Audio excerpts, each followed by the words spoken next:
Општина Кучани навреме реагирала и се обидела да го спречи отворањето на дискотеката Пулс во индустријската зона, тврди сведок на судењето за трагичниот пожар во кој загинаа 63 лица. Пред судот сведочеше Драги Илиевски, кој бил раководител на оделението за уредување на градежно земјиште во 2012 од општина Кучани.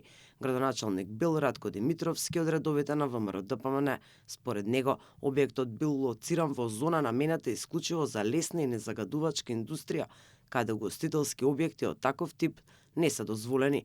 Од страна на општината, сите надлежни институции биле информирани дека не смеат да дадат согласност за издавање на дозвола. Не е направена пренамена на објектот, ниту пак може да се смени зоната. Целиот локалитет е за лесна индустрија.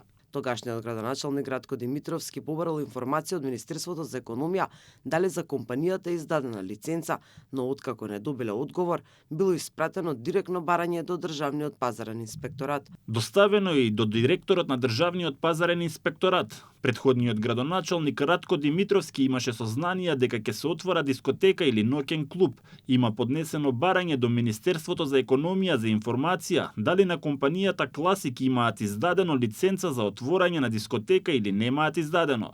Тоа е на 19.10.2012 година. Ова барање ние почекавме одреден период за да добиеме повратна информација за лиценца.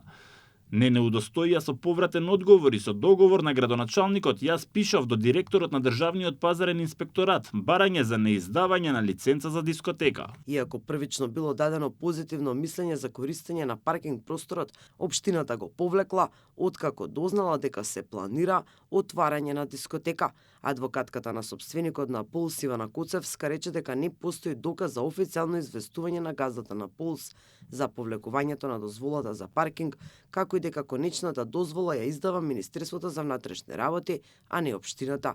Судењето продолжува со сослушување на нови сведоци, додека дел од предложените беа повлечени со согласност на странките. Пожарот во дискотеката Пулс избовна на 16 март 2025 за време на настапот на групата ДНК и се смета за една од најтешките трагедии во поновата историја на земјата, со 63 жртви и над 200 повредени.